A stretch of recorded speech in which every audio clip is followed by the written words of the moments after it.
Hello, and welcome to the East Anglian Traditional Music Trust's Big Sky Traditions, a podcast where we look at all things music, dance and art from the big sky lands of East Anglia. This is part 2 to our series on step dancing and its roots within East Anglia. Last time, I spent an afternoon chatting with Lenny, a step dancer, and Stephen, his musical partner, about the roots of stepping, as well as its significance to them and the culture they existed within.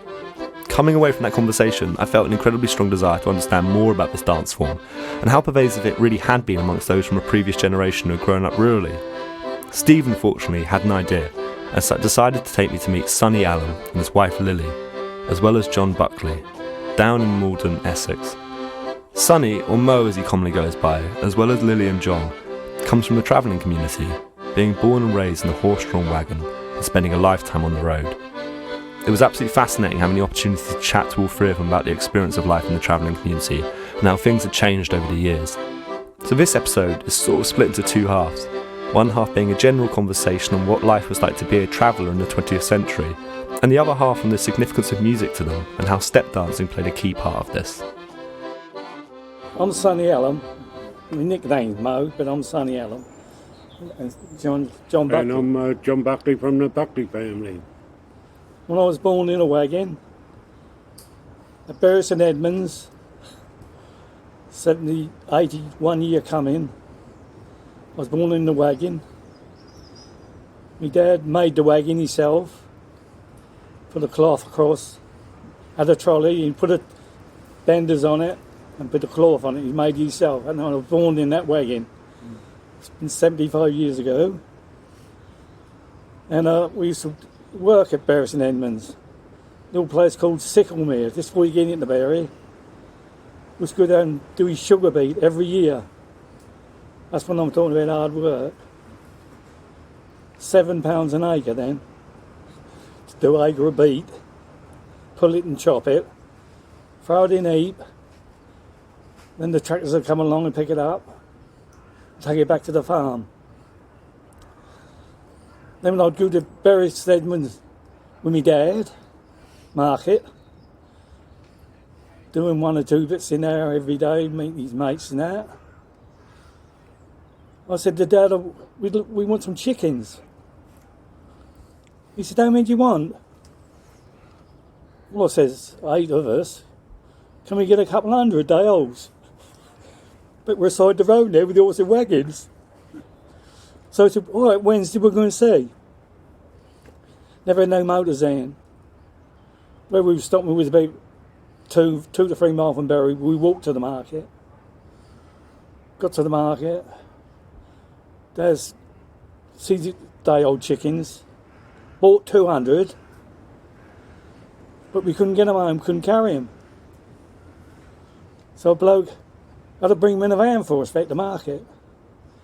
And then them day old chickens used to feed us with the eggs on the side of the road. And it went from there. Then we used to come to Tony Bunton's at Calverton here, doing his work for about 6 months. We used to start that first, owning his sugar beet. When I say owning sugar beet, I suppose a lot of people know what they call owning sugar beet. What does that exactly involve? Yeah, they were spinning little bunches and you had to leave one. Right. Foot of butt. Then you do acre. Every time you done 8, you'll get paid for the acre. I'm talking about £8 an acre then, like, you know what I mean? Right. But then, I'm going back, I was about 15 then, 16. So that's a long while ago, isn't it? You're doing about £1 a day. £1 a day? £1 a day went on for a lot of years, £1 a day did. Yeah. Was that considered a lot of money back then? You could do a lot with that pound, a lot. Yeah. A lot. Yeah. You could drink and do a lot. But that sounds like quite hard work, quite manual work. Then we do his sugar beet owing. Then once we've done the sugar beet owing, the peas would be just coming on bloom. 2 and 6pence a bag. And you had to be a good picker to do 4 or 5. So 2 and 6pence a bag. But our family it's come to a fair bit then, didn't it? Because it was all going in Dad's pocket.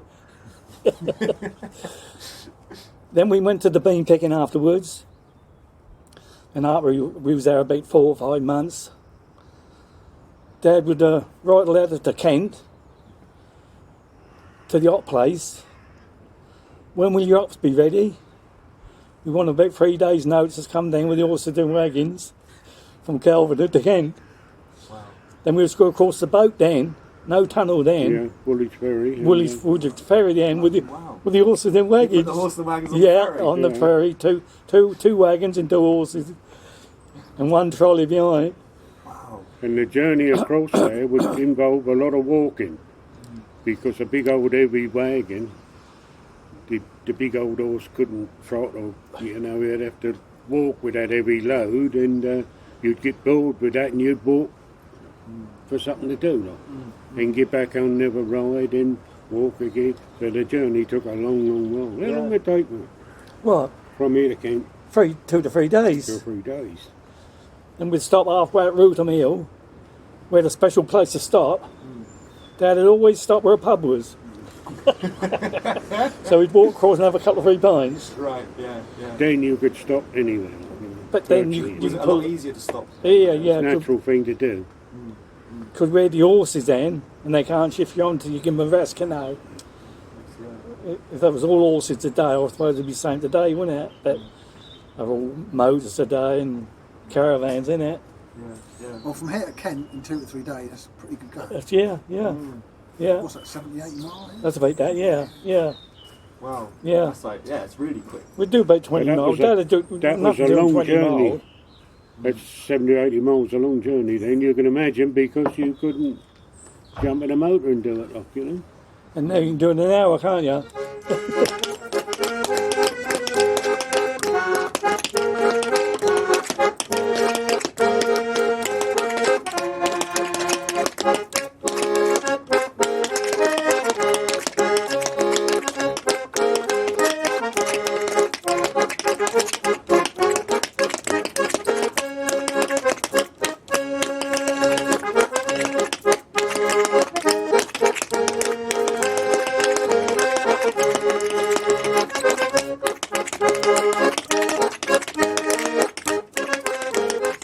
So I'm quite intrigued to know, what was it like growing up as a traveller and being on the road? What was that like as an experience? Well, you did what you did at the time, same as you're doing now. Right. You'll look back in years to come and see you did what you do at the time. And at our age, we'll never forget it, that way of life. Yeah. And the young'uns, they will go on, but in a different way. Like that. I don't think they'll ever forget who they are, and they'll be different. I don't, but it'll be different. Yeah. But it was a nice experience, kind of, because I imagine you must Well, have been yes and nature. no, yes and no. It was hard times. What were some of the hard times? What were some of the hard times? Well, we didn't realise at the time, so it was a while of no money. No money. That was the biggest thing. And my dad, well, my mother, I wish they could have seen some of the things what goes on now. The amount of grub about and the way of life and people eating out and that and holidays, there's no such thing. They died and they missed. They ain't as though they wanted to do it, because they wouldn't do it. We made our own entertainment. There was no need for us. I don't look back for 1 second and say, I wish as soon as they start to fly abroad, I don't regret one bit, because I wouldn't want to do it, looking back. The only thing I would have done different, well, there'd be a few things, maybe to get a bit more money, but I wouldn't change most of it. And that's for way of life. He's got 6, 7 sisters, and we spent our time, we all worked together. We come home from work, we was round a fire, cooking together. Oh, really? Oh, yeah. Until we went to bed, you could hear nothing else but laughter. That was the way of life then. And we spent a lot of time together.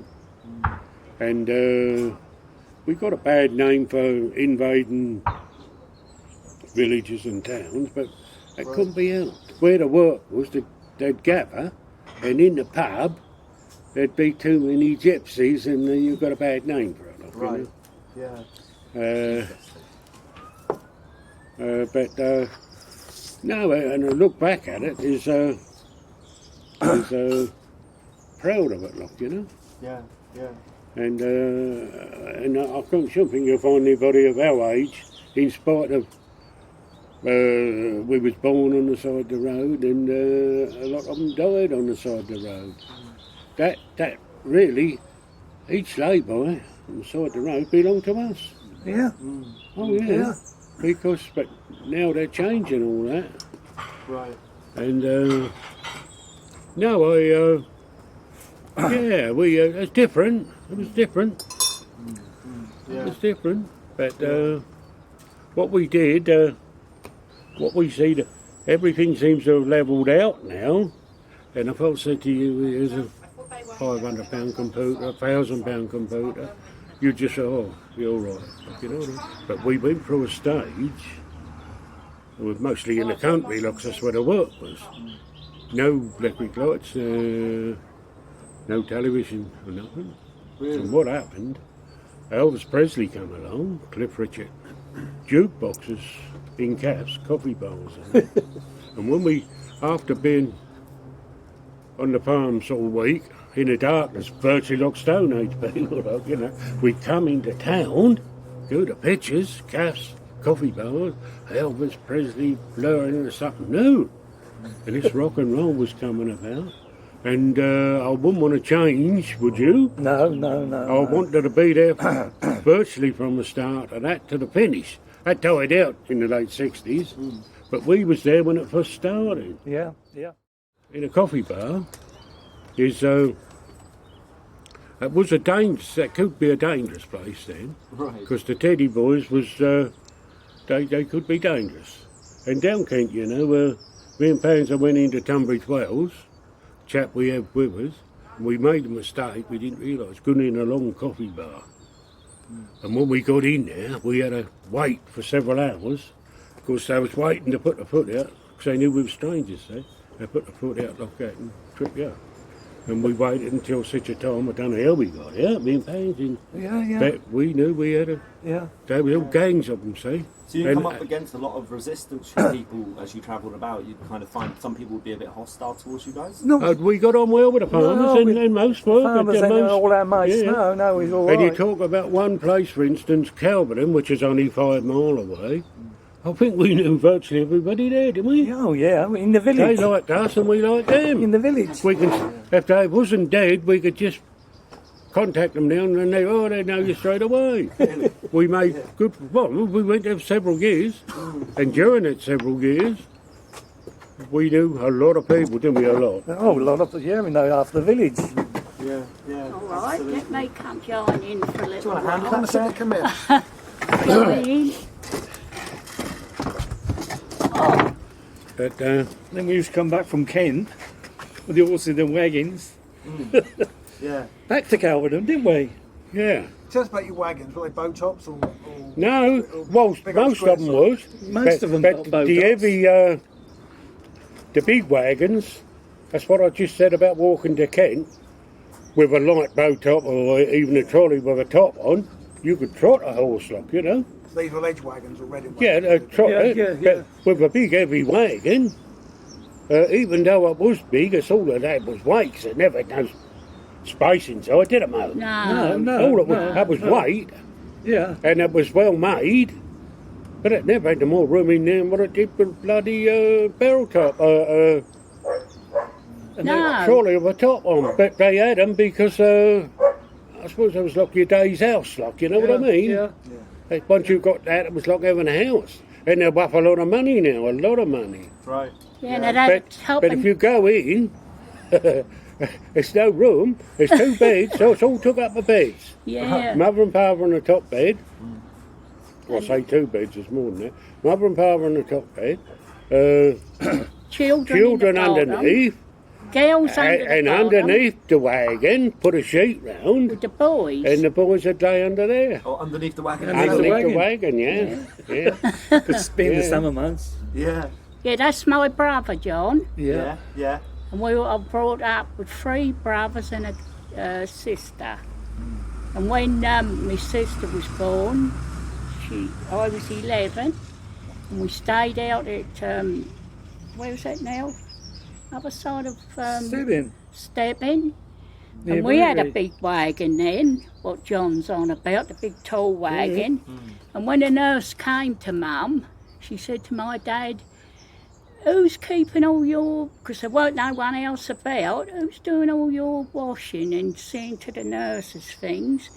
My dad said, there, look, my daughter. She said, where? So, you know, I was 11. She said, I can't believe it. I did all my mum's cereal through the nurse, and the nurse said, you've done a very good job for your age. My dad used to put the tub on the fire, like a big tub, for me, and put the water in, and I did the washing, all the washing, and I've still got my original poking stick now. Still got it? What I poked the washing down with, and I did all that, and Dad did help me hang the washing out, so, yeah, and I was brought up with these 3 boys, and all I did was iron shirts, jumpers, and when I got married, I had my own 3 boys and a girl, so I've done it all again. But what it was I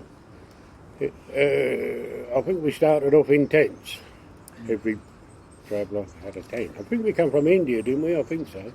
And right up until when we're talking about the wagons, there was a race of people, gypsies, what didn't want wagons, did they? Yeah. The scamps and the lovely. No, They didn't want them. No. That's all they had. I was slowly passing an orphan's home one day.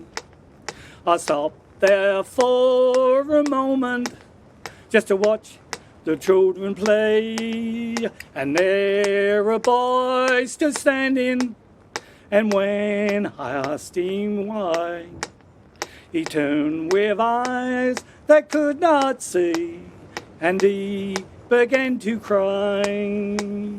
I'm nobody's child, I'm nobody's child, I'm like a flower just growing wild. No mommy's kisses and no daddy's smile. Nobody wants me, I'm nobody's child. Then people come for children to take them for their own. They all seem to pass me by, and I am left alone.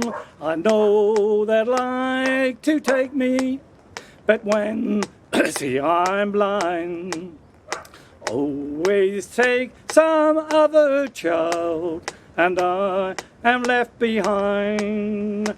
No mummy's arms to hold me or soothe me when I cry. They had his tents and bikes, and they didn't want nothing else.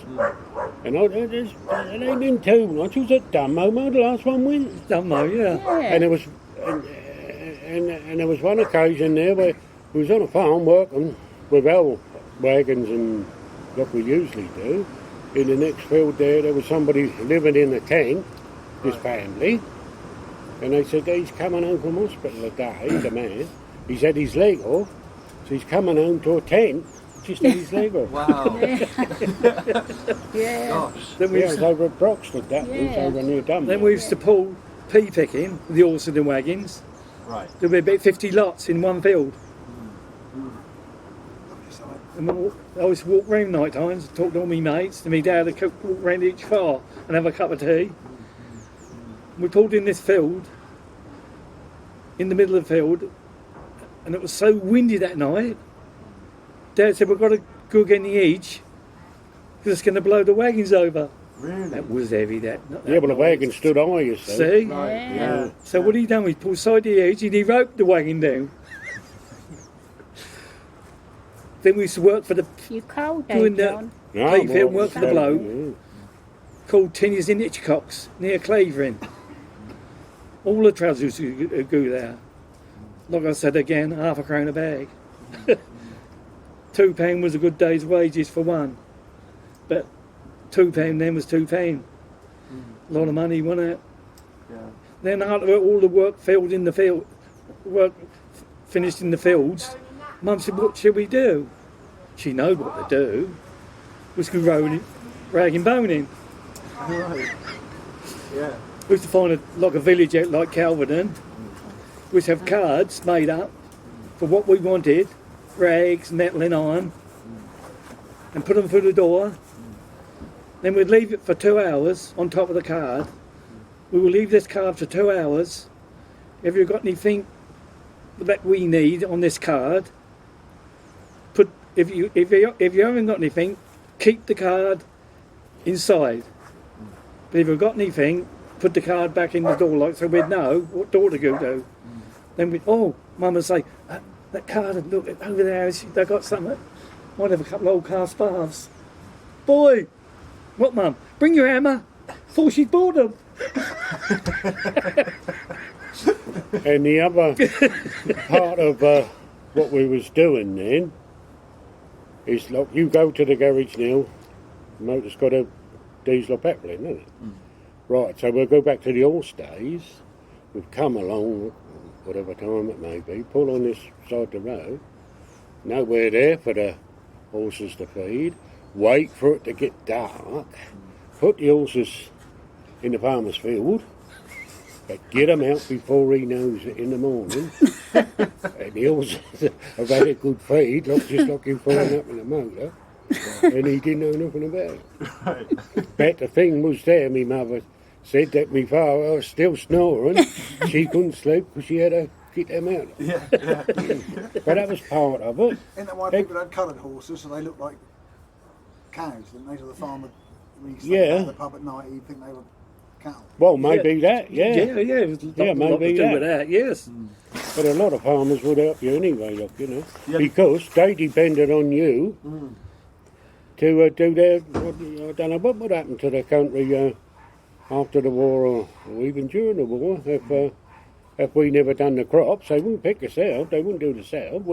They depended on us. Yeah, we did all And that. we got on well with most of them. But the only thing was, we had a good way of life, but there was no good picking on us to be a doctor or a lawyer or anything, because we never went to school, see. I went to school, John. Yeah, a bit. Bit. We learnt to read, me and John. But I learned to read All the after others I was can't. 21. But what become out of the day and age was, and I don't know if you could understand it, say yes or no, what I'm going to say, they couldn't talk properly. Right. And it become entertainment, like, as though now you've got to say things absolute perfect. You will do if you went to school. You will talk perfect because you're repeating what you... But if you know, I thought, when I 60 years ago, when they said the M1, I thought that was, I didn't know what to make of it. They said that goes, they mean up to Scotland, see? Right. But I thought it went to the moon or something. I never knew the shape of this country or nothing. Right. And he'll tell you straight away, it's died out now because the ones who couldn't talk properly, I know we can't know every word properly, but they couldn't get nowhere near it. And when time went on, one particular story was that the field work had finished, we'd gone to landscape gardening, Yeah. different way of life, and it was Teddy, I never did learn to talk properly.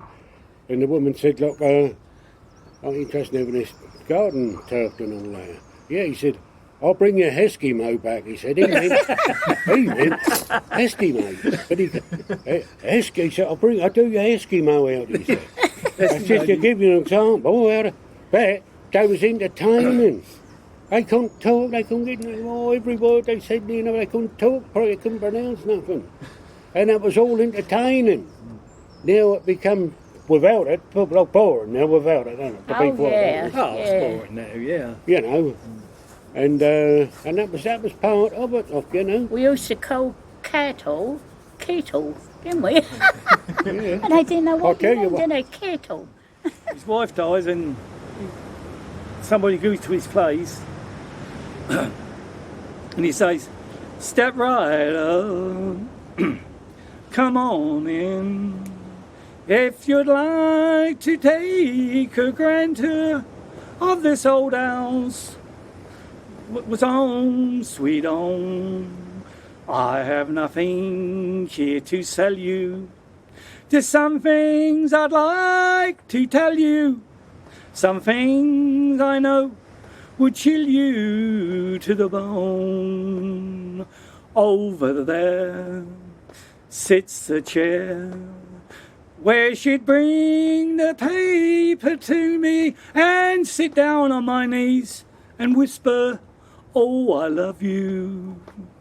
But now she's gone forever, and this old house, it would never be the same without the love that we once knew. Straight ahead, there's a bed where we'd love and lay together, and God knows we had some good things going in.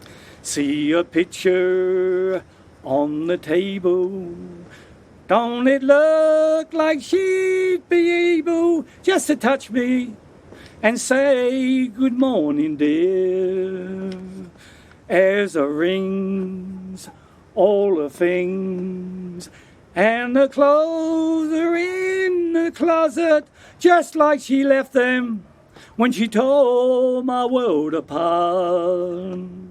Baby, leave the silvery nursery, oh, she left me without mercy, taking nothing but a baby in my heart. Step right up, come on in. That's brilliant. Near Stortford, we was in the field, all the men, night time, we go up clavering and all meet in the pub to have a deal or two. What have they done? What have they done? What have you done this? But you had to deal with it? Any horses or anything? No. I think I've told Steve this before. And my dad was sitting in the pub and talking. And this big Irishman walked in the pub. Excuse me. You know what I'm going to say? Literally, don't you? This big Irish walked in the pub. Just come from Ireland. He said, can I have order, please? They're still talking, you know. You get 20 or 30 men in the pub, talking and drinking. Can I have order, he said. So they all stopped. He said, what I've got to say won't take long. So he said, what I've got to say, I've just come from Ireland. My wife's outside with my mate Jim. Just come on for the boat from Ireland. Don't know how we found this place, but we heard the travellers was here. So we thought we'd make our way here. So he said, what I've got to say, is there a bloke, anyone who used in the pub, would borrow me enough money to buy an horse and trolley, because I've got nothing at the moment. He said, just to get on my feet. So he said that once. Looked round the pub, nobody looked. He said, I'm saying it once more and I'm walking out the pub. Is there a bloke in here? He's got the guts to lend me enough money to buy a horse and trolley, and when I get on my feet, I will give him double the money back.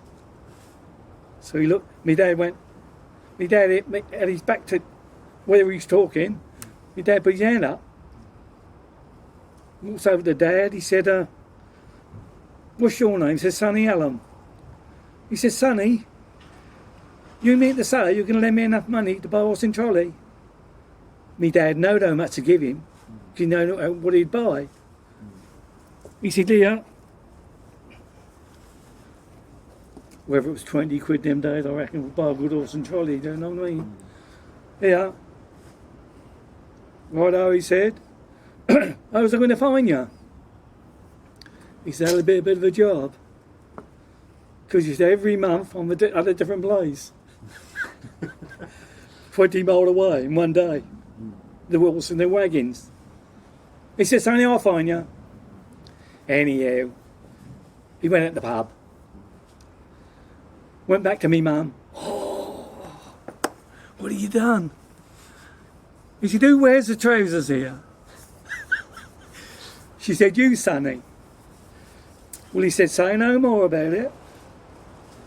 And I don't want to hear no more about it. If I get it back, I get it back. If I don't, won't be a big loss. But the man wanted out when I've helped him. Anyhow, years gone by. I've still heard my mum every now and again mention it. But my dad still would have it. I've told you not to keep mentioning this. Anyhow, years gone by. No Irishman. 2 years gone by. No Irishman. Then my mum said, told you. Myself told you. Anyhow, could have been 3 to 4 years later, he said. Forgot about it. Whatever he give this Irishman to buy myself a nice trolley and horse. Sitting in the pub with his mates one day, having a drink. Somebody's come in the pub and tapped me dad on the shoulder. Oh, I said, it's you, Jim. He remembered him. He said, yes, son, that's me. And you do know you're not going to walk out this pub today, don't you? Me and my mate Jim's going to carry you out. Which they did. Before we get to that, let's get to how much you lent me. One thing I should have done is ask Dad. I never did ask Dad how much he give him. I should have done, but I never did ask Dad how much did he borrow. So he's put his hand in his pocket. Roll a note saying, how much was that, Sonny? He said, what do I give you? He said, you know how much I give you? He said, here then, it's double back. Well, I said I was going to give you double back. My dad said, I'll take what I'll give you, put the other money back in your pocket. And every time they see Dad in the pub, they had to carry him home.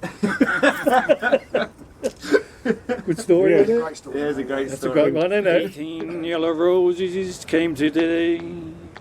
18 yellow roses and a pretty bouquet. And the boy came to the door. I didn't know what to say. 18 yellow roses came today. When I opened up the card to see what it said, I couldn't believe my eyes when I had read, you belong to another. I still love you anyway. 18 yellow roses came today. I never doubt your love for a minute. I never knew that I could hurt its way. But now the box with the flowers in it, there's nothing more than I can say. But ask the boy what's done this thing. And ask we got plans to buy you a ring for 18 yellow roses. We'll weep and die one day, but your father's love will never fade away. No, your father's love will never fade away. Yeah, they're the sort of songs we like, aren't they? They're Yeah, the sort all of that songs. sort of thing, yeah. Song to tell a story. Isn't it? I was going to say, I'm keen to talk about the transition from when you went from horse and wagons Oh, yeah, to, yeah, to, yeah. to caravans and trucks and that. Yeah, yeah. When did that sort of occur? Well, That gradually happened. gravity happened with my dad. He got unwell. He couldn't do the horses no more. So But he's by then it was finishing anyway. yeah. wasn't This it? is in the 50s. In the 50s, then, Yeah. isn't it? And then he was saying, I'm going to get a horse in. I'm going to buy a truck and a trailer. My sister can drive. I wasn't old enough to drive then. So we went from horses and wagons to motors and trailer. But what we We done then, we used to still travel a bit the roads, on the side of the roads with the trailers and the motors, because we never know where to go. but In one way, we never had enough money to buy a place if it did come out. Yeah. But one did happen. My dad was looking in the East Anglia one day, he said to me, Mum, Nellie, there's something in this paper I'd like. She said, what's that? He said, a piece of ground in here, then we can get off the road. This was near Ipswich, 3 miles from Ipswich. So, got one of my sisters to take him there to see the bloke who owned it. He said, this is your place? Yes, can we have a look at it? All it had on then was a railway carriage, which was like a mansion to us. But it was done nice then. Yeah. And then we got in, then Dad said, how much is it? He said, I'm asking 600. God, I will take 5 cash. Which my dad had 500. All them big old fivers then, doubled up 3 or 4 times. £100 looked like 1,000. Anyhow, Dad bought it, got the receipt. So he come home, all us, come on, let's pull on it. Let's get the deeds first, he said. He said, because you know what gorges are, when travellers go there, they won't want us out, which is right, wasn't it? Let's leave it till I get the deeds, and that's mine. Then there'd be me on to him, come on, let's pull on it, Dad. I wanted to get the Ipswich with me cousins, all my cousins was out. Then another 5 minutes, be one of my sisters on to him, come on, Dad. No, leave it. Then another day passed, tormenting, then another one, come on. So after a week, you start, oh, come on then. Up the old horses, and we were stopping at Colchester then. I think we went there in a day, from Colchester to Ipswich. That was the old road then, no bypass then. I went there first on my bike. But what a place. I got an orchard, and I got a railway carriage on it. Anyhow, gets there. Tied the horses to one of the apple trees. Could do then, couldn't you? There was grass underneath them. After about a week, my mum said to me, Dad, it's a mushakai. That meant a bloke outside. So he went walking up there. Then he recognised him. That was the bloke who he bought the place off. He said, oh, Mr. Allen, my dad said, what can I do for you?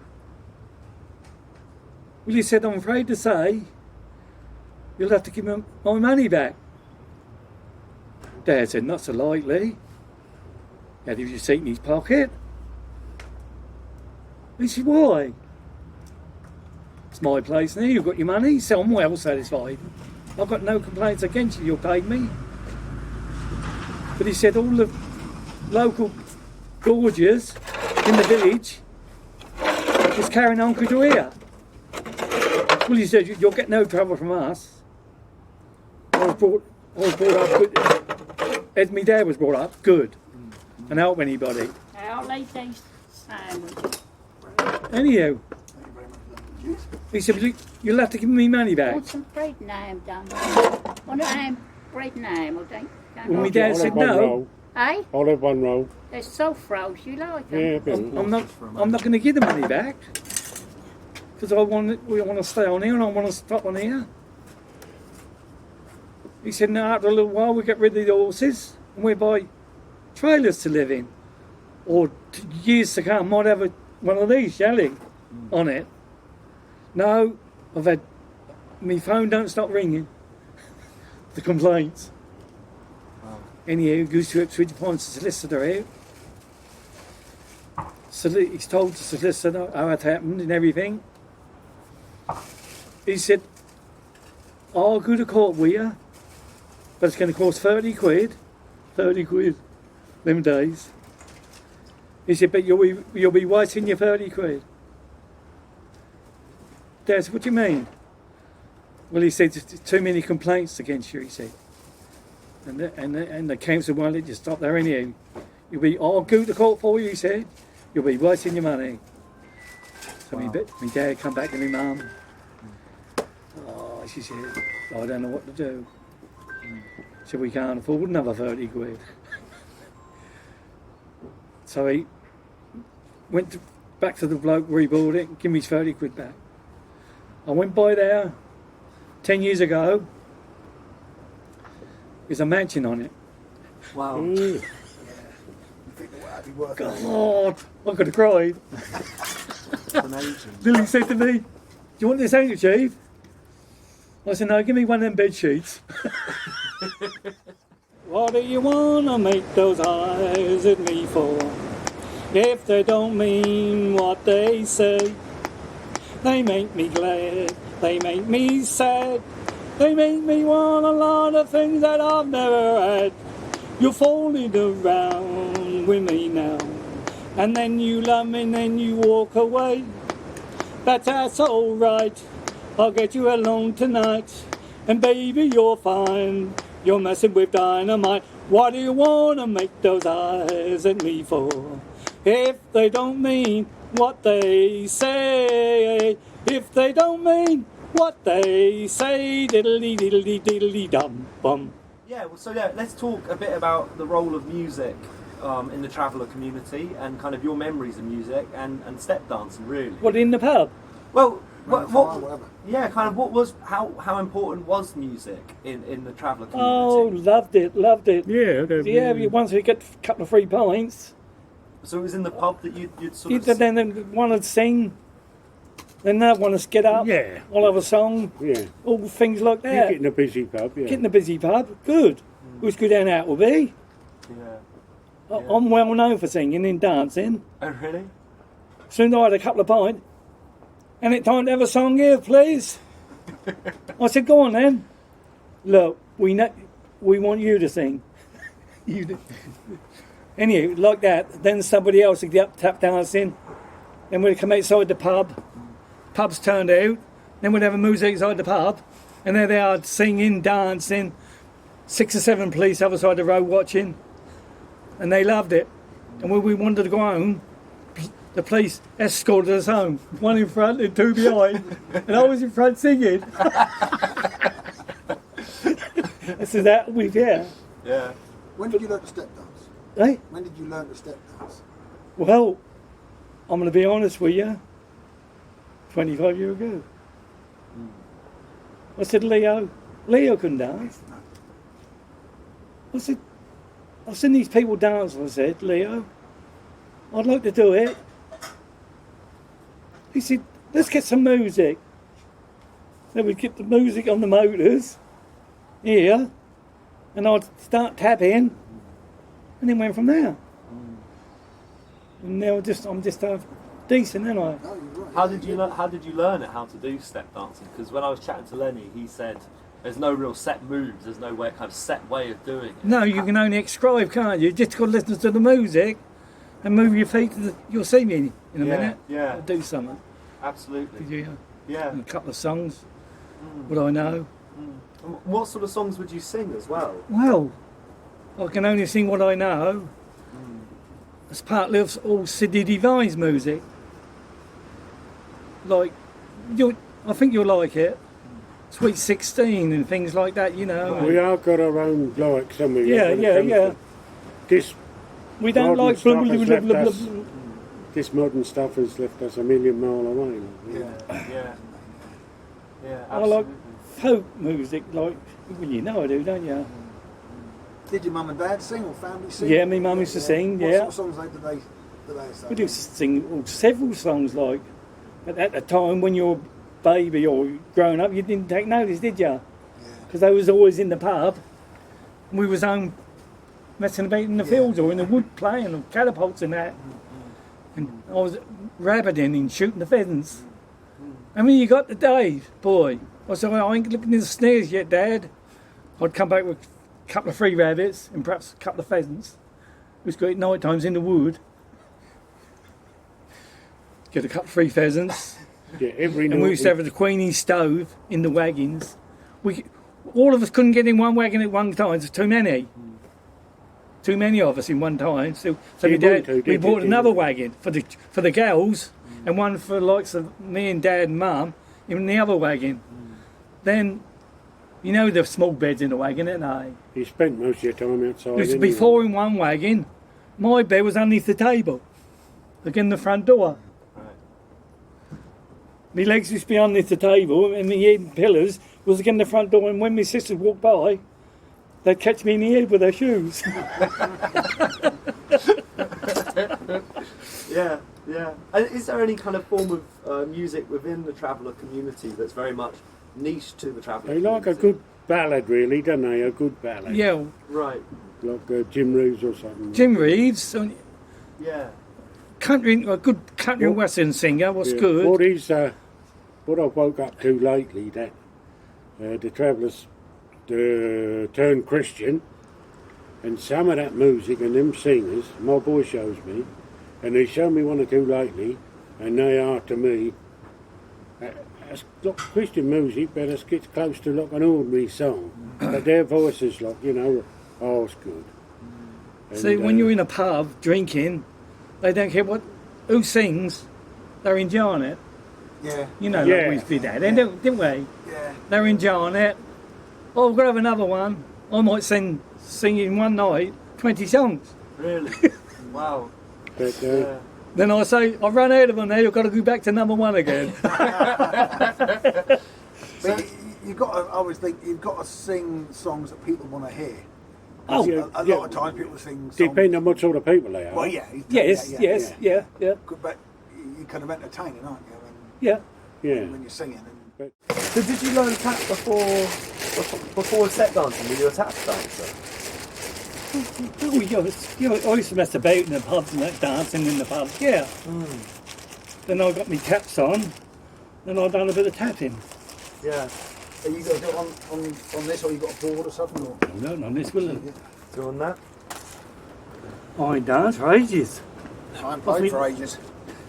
Oh, so we're two guns together then? Sorry.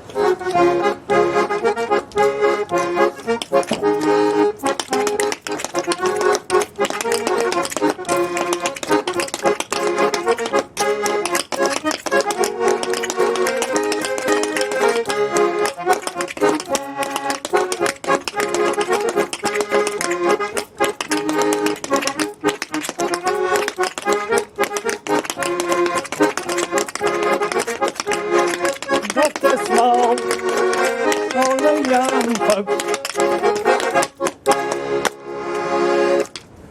Bit of rock and roll, skipper, isn't it, really? Putting on the style. Lonnie Donegan, isn't it?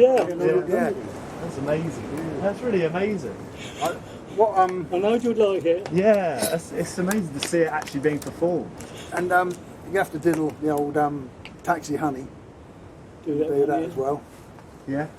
Yeah, I just get your breath back and I'll Yeah, feel that, it. Bit of a mammoth, that one, isn't it? Oh, that's lovely. That's good. that's lovely, yeah. And if I was a million like me, it wouldn't know. They'd all say the same, wouldn't they? Oh. All in the same mind, the travellers. Yeah. Ready? Go on then. Go on, yeah, let's do another. Let me just...